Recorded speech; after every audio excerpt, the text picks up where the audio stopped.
वो भी कम होते जा रहा है। जैसा ब्रह्मा जी आए, मनु जी महाराज और नारद जी तीनों आकर के प्रियव्रत को समझाए। प्रियव्रत गद्दी पर बैठा है। आगे की कथा पर प्रियव्रत के द्वारा विश्वकर्मा जी की कन्या बृहस्पति के साथ में इनका विवाह हुआ है। 10 पुत्र और एक कन्या का जन्म हुआ जिसका नाम ऊर्जस्वती था। ऊर्जस्वती का विवाह शुक्राचार्य जी के साथ में संपन्न भया है। 10 में से 3 पुत्र ब्रह्मचारी हो गए, बचे 7। शैशा पृथ्वी का 7 खंड करके 7 भाइयों को अलग अलग प्रदान कर दिया गया। ज्येष्ठ पुत्र थे आग्निद्र, जिनका पूर्व चित्त अप्सरा के साथ में विवाह हुआ। इनको जम्बू द्वीप मिला। आग्निद्र के 9 पुत्र हुए। कहा जाता है इन्होंने 9 खंड करके अलग अलग बांटा है। तदव उपरांत नाभि पत्नी मृदेव जो मरु की कन्या कही गई है। 9 बहनों के द्वारा ऋषभदेव को प्रणाम किया। कथा बहुत लंबी है। ऋषभदेव की कथा को यहीं पर प्रणाम करते हैं। बोले ऋषभदेव भगवान की। इंद्र को जब मोह हो गया था तो अपनी पुत्री जयंती के साथ में ऋषभदेव का विवाह संपन्न किए गए। जयंती से 100 पुत्रों का जन्म हुआ। बड़े पुत्र भरत कहे गए हैं। कहे अब अगर मैं खंड करूंगा तो किसी के पास कुछ बचने वाला नहीं है। तो बड़े बेटे को राजगद्दी दे करके 99 को बुला करके पूछे किसी को कोई आपत्ति हो तो बता दो। 9 भाई खड़े हुए। 9 भाइयों ने कहा हमको राजपाट से कोई मतलब नहीं है, हम पूरे राजपाट छोड़ करके महात्मा बनने जा रहे हैं। तो ये 9 भाई 9 योगेश्वर महात्मा कहलाए। इनकी कथा भागवत के अंतिम दिन निकल करके आएगी। जनक महाराज जी के साथ में इनका वार्तालाप हुआ है, वो मैं आपको बताऊंगा। अंत के जो एक भाई थे उन्होंने कहा भैया हमको तो अपना अलग राज्य चाहिए, पिताजी आप हमको प्रदान कीजिए। पिताजी ने एक छोटा राज्य निकाल करके इनको दे दिया। बाकी भाइयों ने कहा हम भरत का अधीनस्थ स्वीकार करते हैं। शैशा भरत को राजगद्दी मिली। हिमालय की तलहटी पर गए नाम लिखाने के लिए। कहा जाकर पर्वत में मेरा नाम लिखो। कारीगरों ने कहा आपसे बड़े बड़े राजा हो गए, सबका नाम लिखा है, जगह नहीं है। बोले दूसरे का नाम मिटा करके लिखो, क्योंकि कई बार नाम का कई लोगों को होता है भैया कि हमारा नाम होना चाहिए। हाँ, काम चाहे कुछ नाम होना चाहिए। बोले ठीक है कहाँ दूसरे का मिटा रहे हो, नाम आम को छोड़ो, आप अपना काम में ध्यान दो। अब भरत वापस आ रहे थे तो क्या देखते हैं, एक राज्य ऐसा है जहां पर मेरा झंडा नहीं लगा हुआ है। बोले जाके पता करो कौन राजा हमसे युद्ध करने के लिए वो सामने आए। शैशा जा करके पता किया तो पता चला वहां के राजा कोई और नहीं, तो यही भरत के भाई थे इनको पिताजी ने राज्य दिया, जिसका नाम था बाहुबल। अब तो बाहुबल के पास गए। बाहुबल को क्रोध आया, पिताजी ने मुझको राज्य दे दिया था, उसको भी हड़पने के लिए भाई आ गए।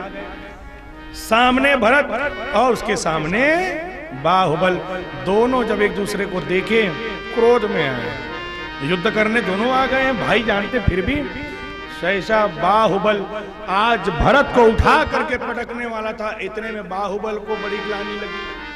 मैं छोटा भाई हो करके अपने बड़े भाई को मारने के लिए गलती हो गई। नीचे उतारा, दंडवत प्रणाम किया। भरत को लगा मेरे देख रहे हो, मेरे से बड़ा और कौन हीन होगा, जो पिताजी के द्वारा राज्य दिया गया उसको भी हड़पने के लिए मैं आ गया।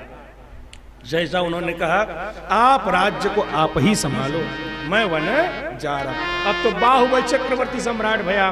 भरत यहाँ पर वन में आए, बद्रिकाश्रम में रहकर आश्रम कुटिया लगा करके भगवत नाम सुमिरन करना प्रारंभ किया। एक समय की बात है, संध्या स्नान कर रहे थे।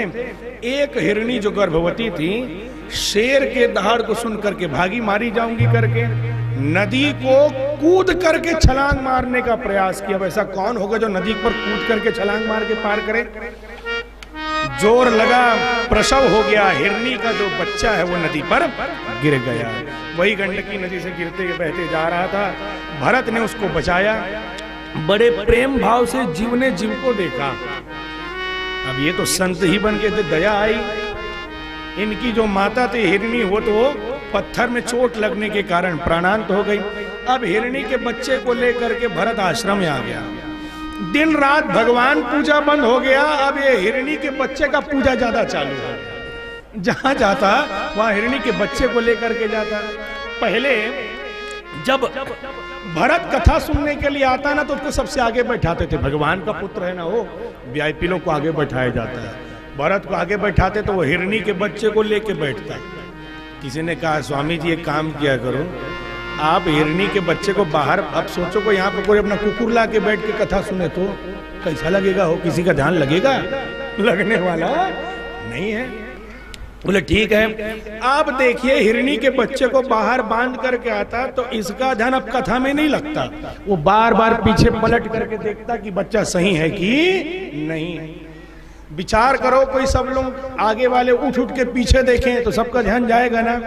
बोले फिर रुकावट हो रही है कथा में। भरत एक काम करो तुम पीछे ही बैठा करो। कई लोग होते हैं जो इतने होते हैं मुझे पीछे जाने के लिए कह रहे हैं, मैं तो अब कथा में आऊंगा ही नहीं। कई लोग ऐसे भी होते हैं भैया। लेकिन आप लोगों से निवेदन, सत्संग करने जाओ तो मान अपमान मत दिखा करो कि मुझे बैठने मिलेगा कि नहीं मिलेगा, स्थान होगा कि मेरा आव भगत होगा कि नहीं होगा।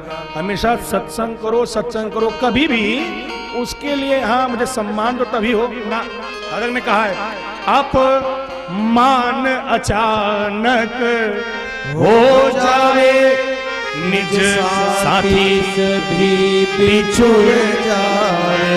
अपमान अचानक हो जाए, निज साथी सभी बिछुड़ जाए। चाहे नेत नहीं आफत आवे, चाहे नित्य नहीं आफत आवे, सत्संग करो, सत्संग करो। चाहे नेत नहीं आफत आवे, सत्संग करो, सत्संग करो। यह अवसर फिर नहीं मिलने का, सत्संग करो। और देखिए क्या कहा, सत्संग करो। पहली पंक्ति,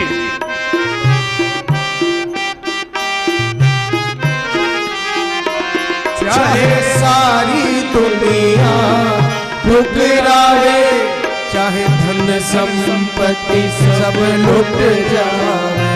चाहे सारी दुनिया ठुकराए, चाहे धन संपत्ति सब लुट जाए। चाहे थाली लोटा बिक जावे, चाहे थाली लोटा बिक जावे। सत्संग करो, सत्संग करो। चाहे थाली लोटा बिक जावे, सत्संग करो, सत्संग। यह अवसर फिर नहीं मिलने का, सत्संग करो, सत्संग करो। ये अवसर फिर नहीं मिलने का, सत्संग करो, सत्संग करो।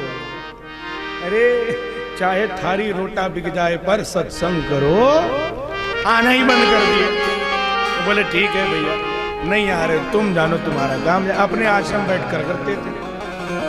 अब तो संध्या स्नान करते, सवेरे स्नान करते, सभी में लेकर के जाते। एक समय की बात है, प्रातःकाल स्नान करने का अपने आश्रम पर बांध गए। हिरणी का बच्चा देखा, हिरण के झुंड आ रहे हैं, ये तो मेरे जात वाले हैं। वो उन पर सम्मिलित हुआ और अन्यत्र चला गया। स्नान करके आया, हिरणी का बच्चा दिखा ही नहीं। अब तो इतना विलाप करने लगा, इतना रोने लगा, इतना शोक में आ गया। रोते रोते रोते सायंकाल हो गई। चंद्रमा को देखा, चंद्रमा के दाग को देखकर विचार कर रहा है मेरा हिरण चंद्रमा चुरा करके ले गया। रोते रोते रोते रोते अंते मति सागति, प्राण का त्याग हुआ और हिरणी के जन्म पर ही आ गया। कभी किसी से इतना मोह मत करो। देखो भैया साधु संत को देखे होगे आप, वो जब खांसते भी है ना तब भी भगवान का नाम लेते हैं। हाँ, अब कई लोग तो कहीं अटक भी जाए तो 4 ठो गारी पहले देते हैं, ना जाने कब सांस आखिरी हो। तो अंते मति सा गति, मरते मरते कहीं आपके मन में आया कितना बढ़िया करोड़ों का घर बनाया, रह नहीं पाया, तो यही अगले जन्म में जाकर छिपकली का जन्म प्राप्त करोगे और घर को चारों मुड़ा पोटारे पोटारे घूमते हुए मरोगे। हाँ, अंत में याद इतना पैसा रखा, गाड़ करके रखा था, मैं किसी को बता नहीं पाया, अगले जन्म वही सांप का मिलेगा और उसी धन की रक्षा करोगे। भैया बच के रहो। अंत समय यही ध्यान रखना कि प्रभु आपका नाम निकले ताकि आपका धाम हमको प्राप्त हो जाए। हिरण के जब जन्म में आया तब लगा मैं कहां से कहां आ गया, लेकिन अब मैं अपना जीवन जो है वो सार्थक करूंगा। हिरणी के जन्म में आकर भी मन को शुद्ध रखा और शुद्ध रखने के बाद में पुनः एक अंगिरा गोत्र ब्राह्मण के यहाँ मनुष्य रूप पर इनका जन्म हुआ। 4 भाई में सबसे छोटे भाई थे। भरत की बुद्धि वही थी। भरत ने कहा अब लौ नसानी अबनान सही हो। जो पूर्व बर्बाद हुआ हुआ अब नहीं। तो ना काम करते थे ना काज करते थे, बस केवल भगवत नाम सुमिरन में लगे रहते थे। कोई काम दे तो करते नहीं थे। लोग इनको जड़ भरत कहना प्रारंभ कर दिए। वही नाम था इनका, जड़ के समान हो गए तो जड़ भरत कहना प्रारंभ कर दिए। बड़े हो गए, माता पिता समाप्त हो गए। जब तक माता पिता तब तो कैसो भाई रहोगे, नमस्ते है, लेकिन जहां भौजी लोग आगे कौन पालने वाला है। काम करोगे तो अनाज मिलेगा। भाइयों ने कहा बात तो ठीक कह रहे हैं। तो देखो भरत, तुम कोई काम तो करते नहीं हो, रखवारी तो कर सकते हो जी। क्या खेत में जाना, जितने पक्षी आएंगे उनको भगाना, इतना ही भर करना, हम तुमको भोजन दे देंगे। भरत ने कहा ठीक है। अब तो भरत आ गए खेत पे। भरत को भगाना चाहिए था, ये भगाना तो छोड़, उल्टा न्योता दे के बुलाना प्रारंभ कर दिए हैं। राम की चिड़िया राम की खेत, राम की चिड़िया राम की खेत, चुग लो चिड़िया भर भर फेर, चुग लो चिड़िया भर भर फेर। राम की चिड़िया राम की खेत और चुगलो चिड़िया भर भर। दोपहर को एक भैया पहुंच गए, देख रहे हो इसको भगाना चाहिए था और न्योता दे दे करके बुला रहा है। भाइयों ने भगा दिया, जंगल पहुंच गए। लेकिन वही जड़ मिल गए। कौन? डाकुओं की टोली। बोले वाह व्यक्ति अच्छा लग रहा, चलो चलो चलो। लेकर के गुफा में ले जा करके इनको बढ़िया मीठा मीठा काजू कतरी खिलाए, कलाकंद खिलाए, सब खिलाया, पकवान मालपुआ बना खिलाए हो। बोले एकदम पेट भर गया भैया। नहीं नहीं 4 और खा लो। अल्लाह कह रहे तो खा लेते हैं। खाए, बोले पेट भर गया। हाँ भैया एकदम पेट। अब मैं चलता हूँ। बोले कहाँ चलता हूँ? अरे चलो अब तो वसूलना है। कैसे? हमारे सरदार 99 बलि दे चुके हैं, 100वां तुम्हारा नंबर है। होता है ना जी। खिला खिला के पहले मोट ताज कर दो, उसके बाद ले जा करके बलि ले दो। लेकर के गए, अभी खा तो लिया हूं, चलो लेकर के गए। चलो झुको, तलवार चलेगा। जड़ भरत झुक भी गए। आज जड़ भरत भद्रकाली मैया को देख के प्रणाम करके झुके। भद्रकाली मैया विचार करती भगवान का पुत्र है, मेरे सामने अगर कहीं तलवार चल गया तो पूरा समाज कहेगा मैया ने भक्त की रक्षा नहीं की। सहसा जैसे ही झुका, तलवार चलाने के लिए तलवार ऊपर गया, भद्रकाली मैया मूर्ति फाड़ करके वहां पर प्रकट हो गई और अपने भक्त की रक्षा के लिए समस्त डाकुओं का संहार करना प्रारंभ कर दी। जड़ भरत विचार कर रहे हैं तलवार नीचे क्यों नहीं आ रहा। जैसे मस्तक उठाया तो क्या देखे, समस्त डाकू वहां से तो प्राणांत ही हो गए हैं। आइए हम मिलकर के भद्रकाली मैया को प्रणाम करते हैं और भद्रकाली मैया की। माँ को दिल में बसा लीजिए, माँ को दिल में बसा लीजिए, ओ माँ को दिल में बसा लीजिए, माँ को दिल में बसा लीजिए। ध्यान इनका लगा लीजिए, ध्यान इनका लगा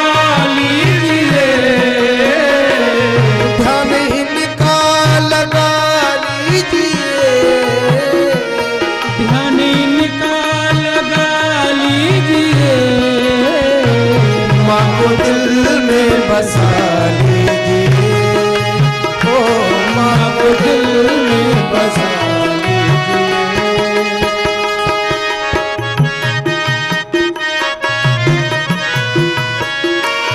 प्यार देती है भक्तों को माँ, प्यार देती है भक्तों को माँ, प्यार देती है भक्तों को माँ, प्यार देती है भक्तों को माँ। दिल में जो है सुना कीजिए, दिल में जो है सुना लीजिए, माँ को दिल में बसा लीजिए,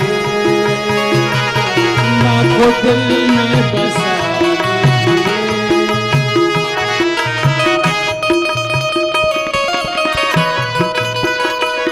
रोशनी बन के आई है माँ, रोशनी बन के आई है माँ, रोशनी बन के आई है माँ, रोशनी बन के आई है माँ। गम के बादल हटा लीजिए, गम के बादल हटा माँ को दिल में बसा लीजिए, माँ को दिल में बसा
खजाने खोल देगी खजाने खोल देगी खजाने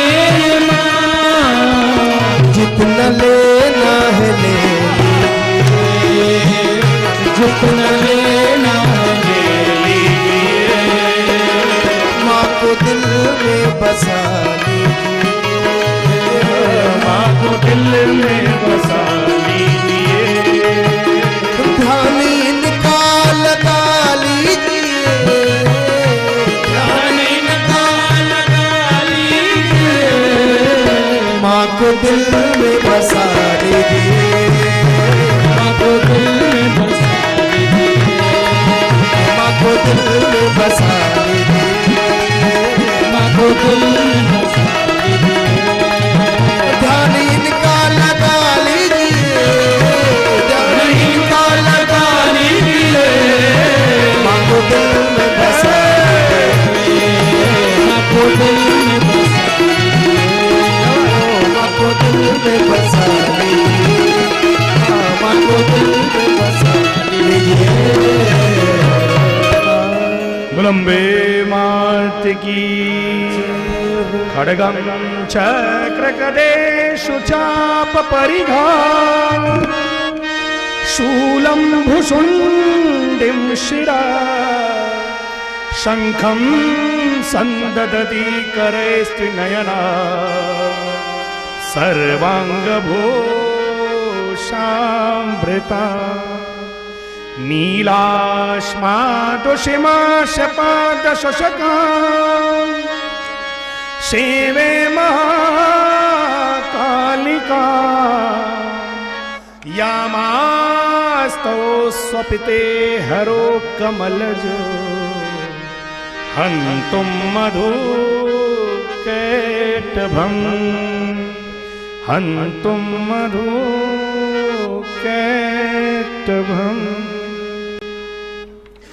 माता को देख करके माँ शांत होइए, शांत होइए, शांत हो माँ, शांत होइए।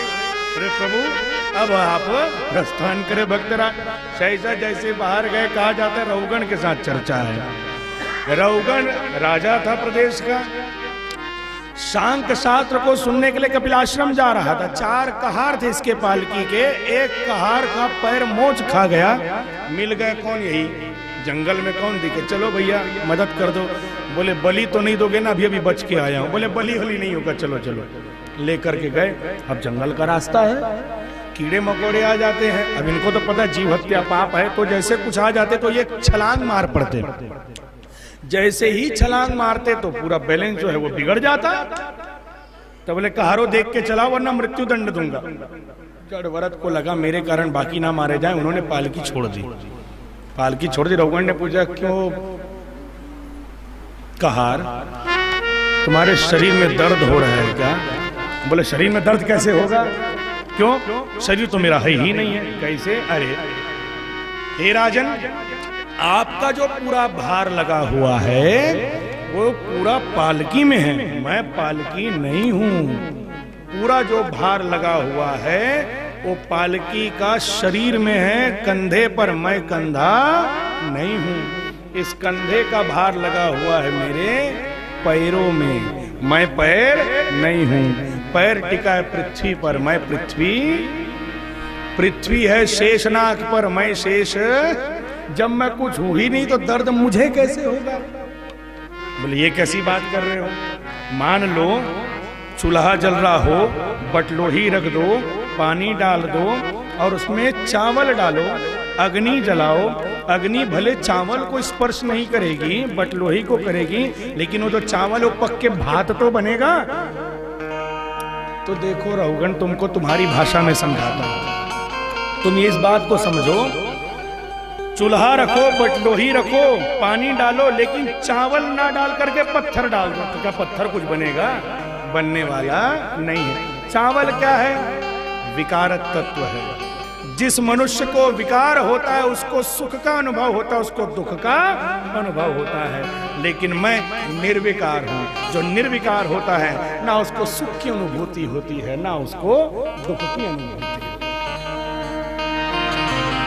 इतना कहना था। आप हो कौन? जो प्रवचन में सुनने जा रहा था वो तो यहां मिल गया। तो देखो रहुगण, तुम तो ये प्रदेश के राजा हो ना, मैं चक्रवर्ती सम्राट भरत था। जिस देश का नाम भारत पड़ा है मेरे नाम से ही पड़ा है।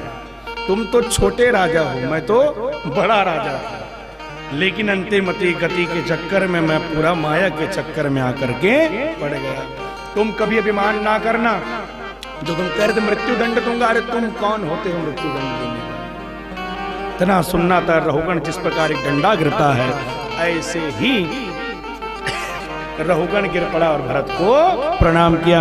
अंत तो गत्वा भरत जो है भगवत धाम को प्राप्त करते हैं। बोले भक्त और भगवान की जय।